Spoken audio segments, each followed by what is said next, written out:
Cube Radio.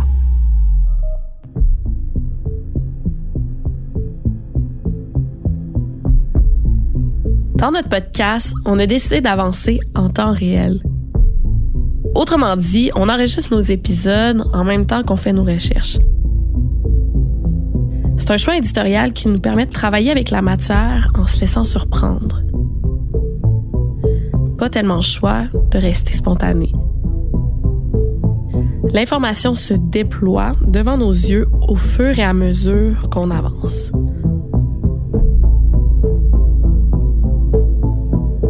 Dans les derniers jours, on peut dire qu'on a frappé un mur. Le meurtre de Roxane Luce a été commis il y a plus de 40 ans et les preuves n'existent plus. Puis aujourd'hui, on s'aperçoit que c'est quand même difficile de délier les langues de ceux qui ont travaillé au dossier et de ceux qui y travailleraient aujourd'hui. Je dis travaillerait parce qu'on ignore tout de ce qui est ou serait fait en ce moment.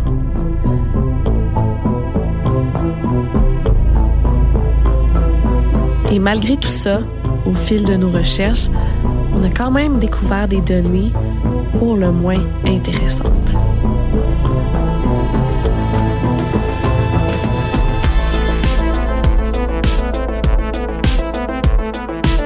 Puis c'est quoi mon pouvoir à moi en tant que simple citoyen? J'en ai pas de pouvoir en tant que simple citoyen. En 2020, le service de police de Longueuil a envoyé un courriel à Stéphane qui mentionnait qu'il était dans l'impasse concernant la tentative de meurtre sur Nancy Wilson.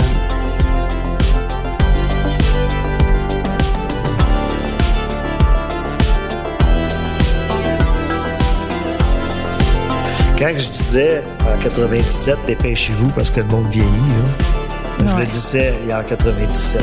Ouais. On est en 2021.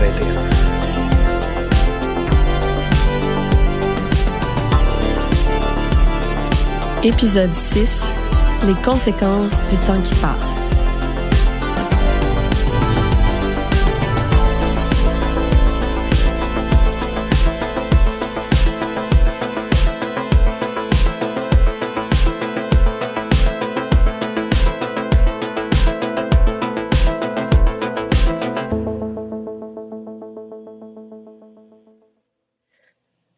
À la fin de l'épisode 4, je disais qu'en 1988, Stéphane était tombé par hasard sur Daniel Gagnon, l'enquêteur principal sur le dossier de sa mère. Il lui avait annoncé que Steven, le principal suspect, était recherché aux États-Unis pour une tentative de meurtre d'une ancienne copine.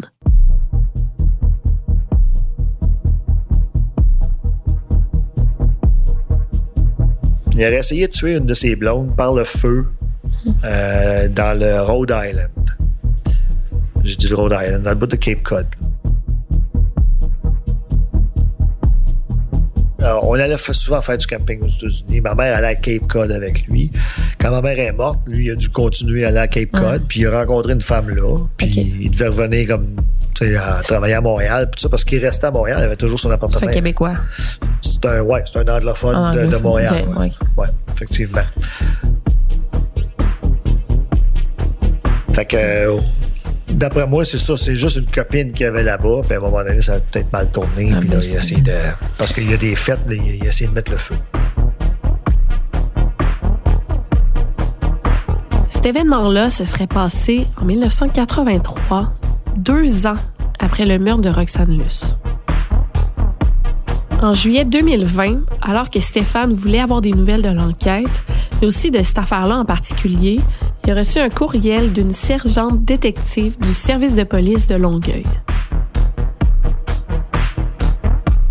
C'est écrit que l'analyste n'a pas été en mesure de retracer Nancy Wilson, l'ex-conjointe de Steven, est comme nulle part dans les banques de données parce qu'elle n'a pas d'antécédent ni de permis de conduire. Fait que l'enquêtrice a envoyé la police de North Harwich à l'adresse où s'est produit l'incendie, au cas où Nancy Wilson y habiterait toujours ou que les nouveaux propriétaires pourraient les renseigner. Sauf que là-bas, les policiers ont appris que Nancy Wilson était décédée.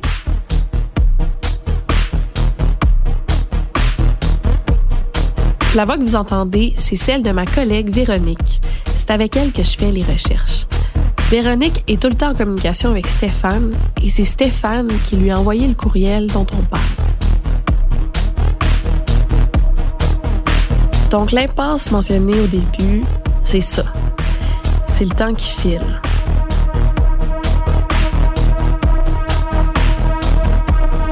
Nancy Wilson est décédée, tout comme d'autres témoins le sont aussi dans cette histoire.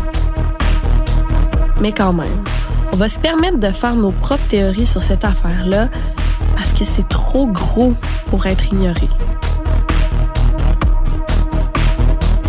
2 ans après le meurtre de Roxane, le principal suspect aurait été recherché aux États-Unis pour tentative de meurtre sur son ex-conjoint.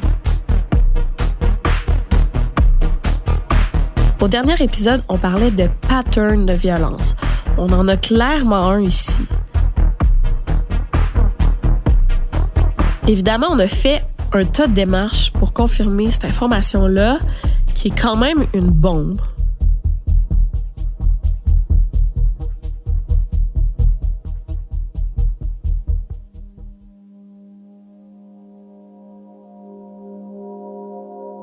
Salut Victoria, c'est Véro. OK, j'ai fait des demandes au service d'information du département de la justice pénale du Massachusetts où on peut obtenir le casier judiciaire de quelqu'un si on a son nom et sa date de naissance, mais j'ai rien trouvé. Puis je sais pas si tu te souviens, mais on a parlé de Daniel Gagnon qui était comme premier enquêteur sur le meurtre de Roxane Luce. Bon, ben lui aussi, j'ai essayé de le retrouver, sauf que je me suis fait dire qu'il était vraiment malade et que son état ne lui permettait pas vraiment de nous parler. En ce moment-là, le temps, c'est notre pire ennemi. Après ça, ben j'ai recoupé tous les avis de décès des Nancy Wilson du Massachusetts, puis j'en ai trouvé une qui pourrait correspondre. Elle est née en 1953, décédée en 2012. La femme a toujours habité près du lieu où a eu lieu l'incendie, en fait à plus ou moins 1 heure de voiture. J'ai écrit à son ancien lieu de travail, j'espère avoir un retour dans les prochains jours, puis j'ai écrit à son meilleur ami de l'époque, qui est encore vivant. C'est peut-être pas la bonne Nancy Wilson, mais en tout cas, on perd rien d'essayer, là. Nos pires ennemis sont le temps, la mémoire en mouvement et le manque de collaboration. Dans ma conversation avec Véronique, j'ai appris que Stéphane l'avait mise en contact avec l'enquêtrice qui s'occupe de l'affaire en ce moment au service de police de Longueuil. Stéphane m'a mis en contact avec l'enquêtrice qui s'occupe de l'affaire en ce moment au service de police de Longueuil. Malheureusement, elle a refusé mes demandes d'interview parce que l'enquête est toujours active. Puis que le principal suspect, il est toujours vivant. C'est confirmé. Je sais pas il est où encore. Ça va être la prochaine étape. On va essayer de trouver son adresse, mais Steven est encore vivant. Mais tu sais, quand je parle à Stéphane, pour lui, il y a une méchante différence entre une enquête active puis un dossier qui est pas fermé. Parce qu'en fait, on dirait qu'il y a rien qui bouge en ce moment.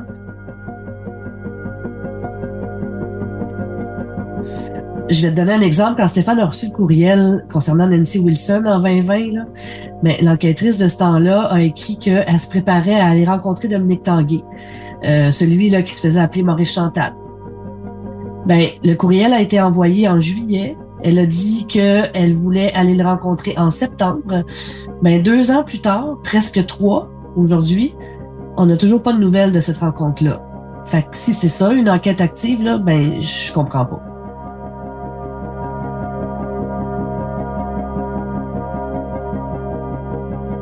C'est sûr que j'imagine que l'enquêtrice est comme pognée entre l'arbre puis l'écorce, là. Elle peut pas nous parler parce que l'enquête est encore active, entre guillemets, mais sauf que, elle a quand même souligné qu'elle espérait que notre travail ferait peut-être délier des langues.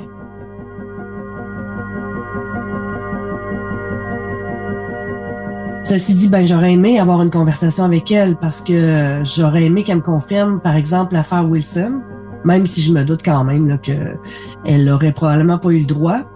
Puis j'aurais aimé avoir un peu d'espoir.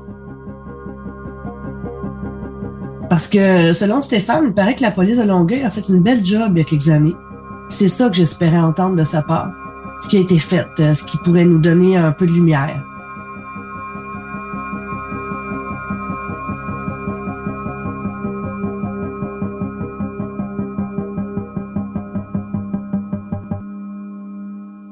Un peu de lumière.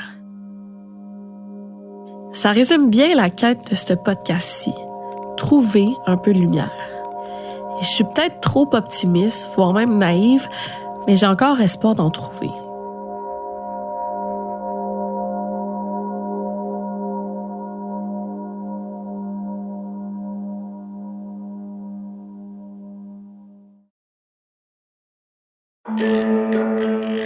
Vous vous demandez ce qui pousse votre voisin à croire qu'un groupe de pédophiles satanistes domine secrètement le monde?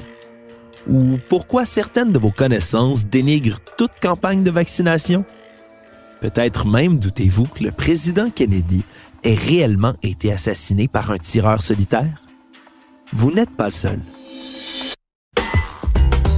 Je m'appelle Alexandre Moranville-Ouellette et je vous invite à découvrir les secrets de ces théories du complot grâce au balado « Ce n'est qu'une théorie », disponible sur Cube Radio et toute autre plateforme de balado.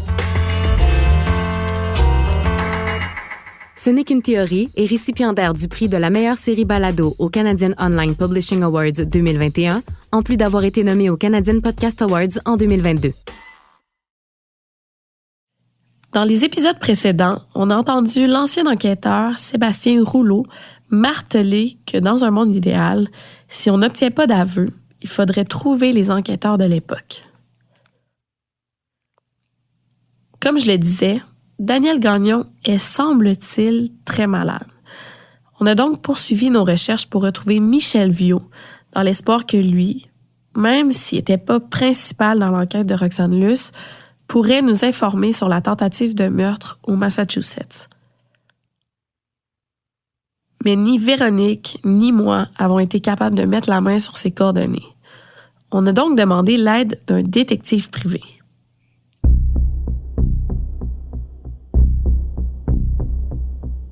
Oui, bonjour Mme Marcotte. Donc, pour faire suite à votre demande, on a fait pas mal de démarches pour retrouver Michel Viault. Mais parce que des Michel Viault, il y en a une bonne gang au Québec. Nos recherches nous ont permis de constater qu'il y en a présentement environ 55 dans la province. Là. On a concentré nos recherches auprès de ceux qui auraient pu être des policiers assez âgés pour avoir leur retraite au début des années 2000. Mais malheureusement, aucun de ceux qu'on a vérifiés a été policier à Longueuil.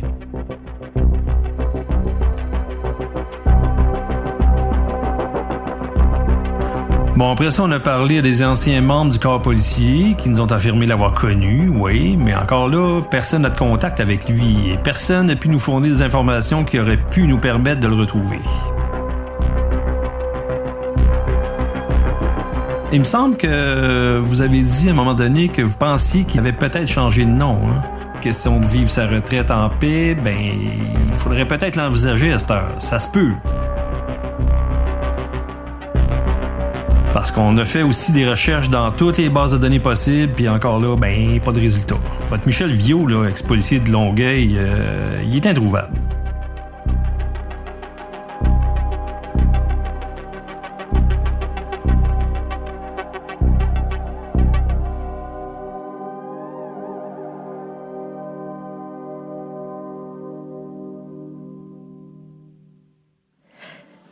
Ça faisait déjà un petit bout de temps qu'on cherchait Michel Viault quand l'épisode 1 du balado est sorti. On avait épuisé toutes nos ressources et comme vous venez de l'entendre, notre détective privé aussi. Je ne sais pas si vous vous rappelez, mais en début de saison, je mentionnais que mon objectif à moi, par le biais de ma tribune, c'était d'essayer de faire avancer cette enquête-là. De me servir du balado et de la force de la communication pour essayer de réussir là où les méthodes traditionnelles ont échoué.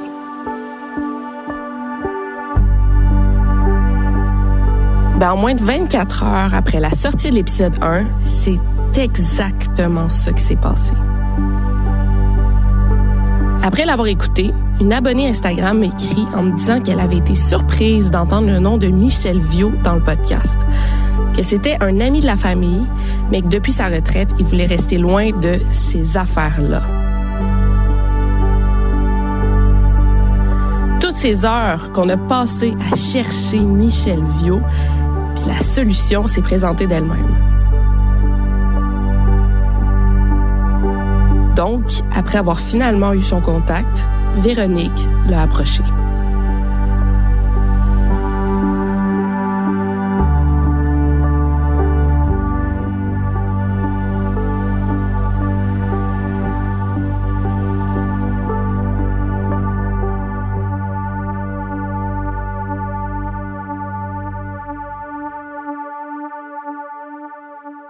Bon, au final, il m'a écrit.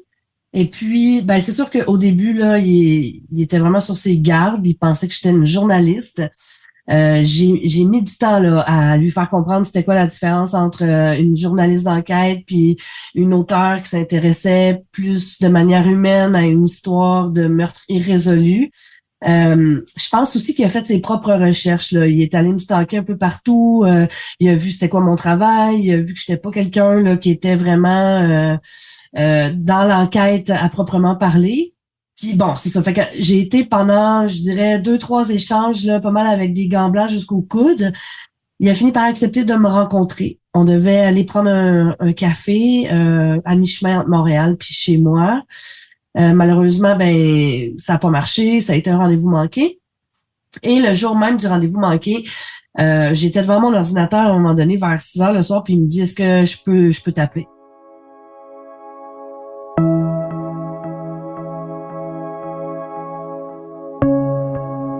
Fait qu'on s'est parlé pendant, écoute, je te dirais peut-être une bonne heure et demie de temps. C'est un bonhomme hyper engagé, 75 ans, mais dans sa voix, j'ai l'impression qu'il en a 65. D'ailleurs, il me racontait que tous ses amis sont tous plus jeunes que lui. Il fait de la moto, il est super actif. Ça fait quand même plusieurs années, voire 20 ans qu'il a pris sa retraite. Fait qu'il s'occupe beaucoup. Il m'a beaucoup parlé du métier aussi, de sa façon de voir le métier aujourd'hui versus, je dirais, un peu son, entre guillemets, son dégoût de voir comment les policiers agissent, les jeunes policiers agissent maintenant. Fait que ça a été une longue conversation de remise en contexte et de remise en contexte versus deux époques complètement différentes. Et puis après ça, ben, on s'est mis à parler du cas de Roxane Luce.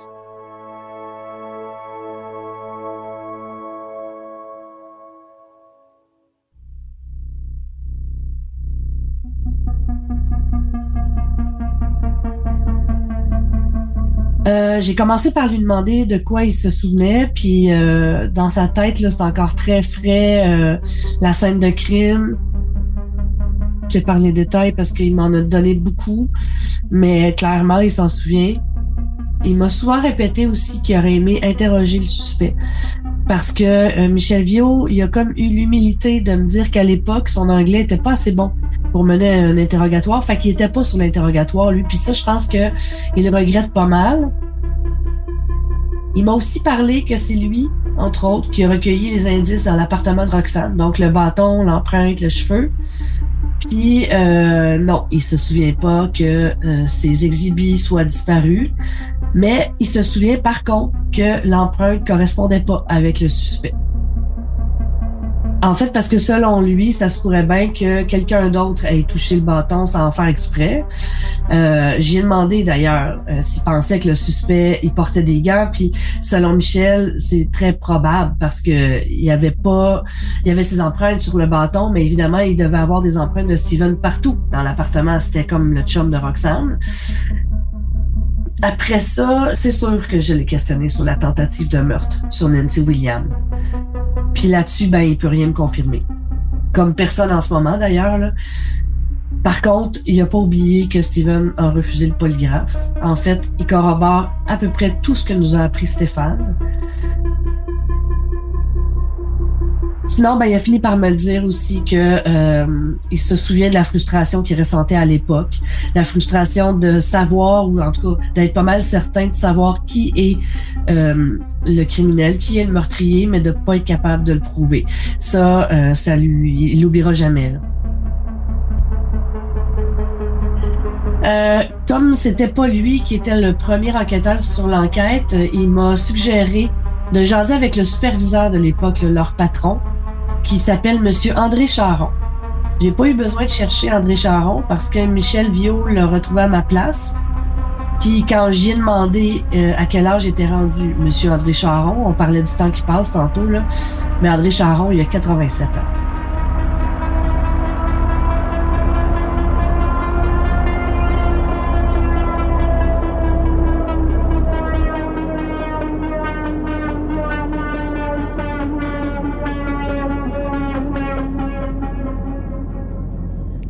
Michel Viau a été très collaboratif avec nous. En trouvant André Charon, on avait un peu d'espoir de retourner dans l'enquête à travers lui. C'est très poliment que M. Charon a décliné notre demande d'entrevue. Il m'a dit qu'à son âge, il n'a plus envie de retourner là. Mais il n'a pas oublié. Il se souvient de Roxane Luce. Et l'autre nom duquel il se souvient, c'est Steven.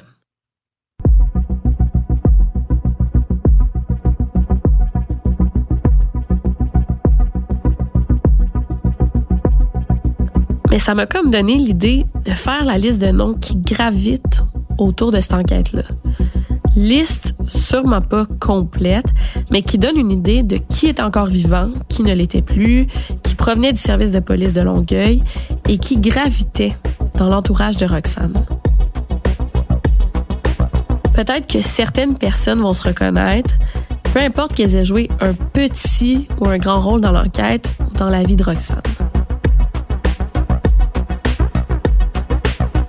Du côté de la police, il y a eu l'agent Gallianos. C'est lui qui a recueilli le refus de Steven de passer le polygraphe. Le sergent Rowe, qui a accompagné le suspect au bloc cellulaire le lendemain du meurtre en vue de son interrogatoire. Le constable Campo, qui était affecté à la surveillance de Roxane Luce à l'hôpital avant son décès. Le détective Michel Viau, qui a participé à l'enquête et qui a pris le temps de nous parler. Le détective Daniel Gagnon, qui a dirigé l'enquête et qui a interrogé le suspect en compagnie d'un policier nommé Pierre Lamarre. Ensuite, c'est la constable Sylvie Giasson qui a informé l'équipe que Roxane était décédée et qui a envoyé ses effets personnels au centre médico-légal. Enfin, il y avait Claude Guidi, mais lui, on a appris qu'il était décédé, et André Charon, dont on a parlé tantôt. Ces deux-là ont, entre autres, rencontré les suspects Maurice Chantal, alias Dominique Tanguay, ainsi que Steven. Ils ont également enquêté 2 chauffeurs d'autobus qui travaillaient sur le trajet de Roxane Luce.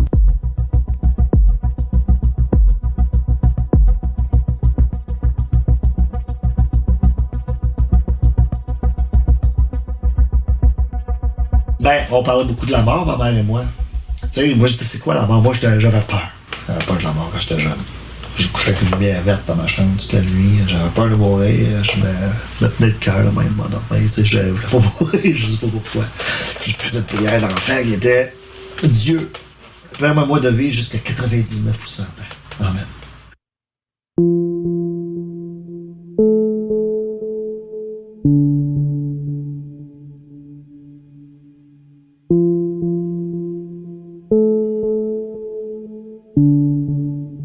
Le cœur de l'entourage de Roxane Luce, c'est bien sûr son fils, Stéphane. Je peux pas imaginer ce que c'est que de perdre sa mère aussi jeune.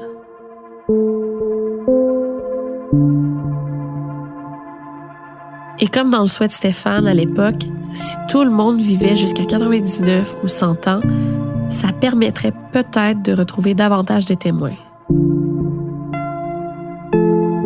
Mais évidemment, c'est pas le cas. Depuis, les frères de Roxane, Jean-Pierre et Michel-Henri sont décédés, tout comme sa sœur Claudette. Sa sœur, Suzanne Henry, est quant à elle toujours vivante et elle a participé tant à l'enquête qu'à différents reportages sur le drame, dont celui de Claude Charon, diffusé le 1er février 2017 sur la chaîne Historia.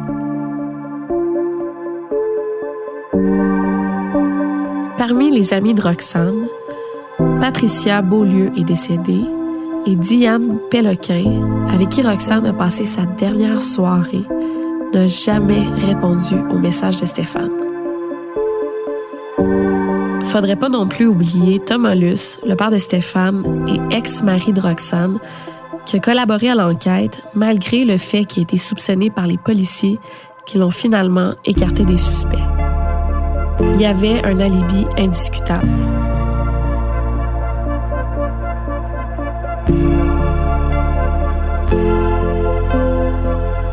Puis, nous avons découvert d'autres noms. Le patron de Roxane Luce, M. Adriano Russo. Un ami avec qui elle serait sortie, M. Sylvain Guilbeault. Et un ancien amoureux, Paul Wolfe, qui était à Toronto le soir du meurtre.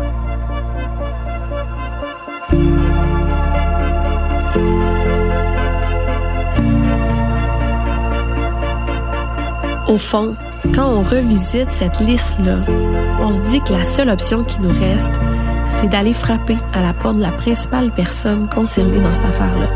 Celle à qui tout le monde pense depuis plus de 40 ans. Celle sur qui sont portés tous les soupçons. Et je sais déjà que si on peut retracer ce suspect-là, c'est Stéphane qui va devoir le rencontrer.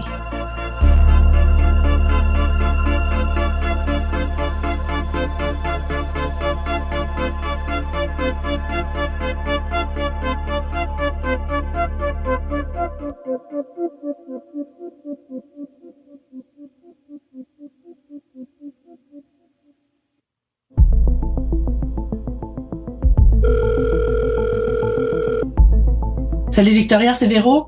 Écoute, bonne nouvelle, Stéphane est passé à la maison hier. Il y avait le dossier de l'enquête dans les mains. Enfin, fait que là, on l'a. On l'a regardé page par page. On a trouvé d'autres affaires hyper intéressantes. Des informations différentes. Et puis, je suis obligée de te dire qu'encore une fois, on constate que toutes les informations, même les nouvelles, nous ramènent toujours à la même personne.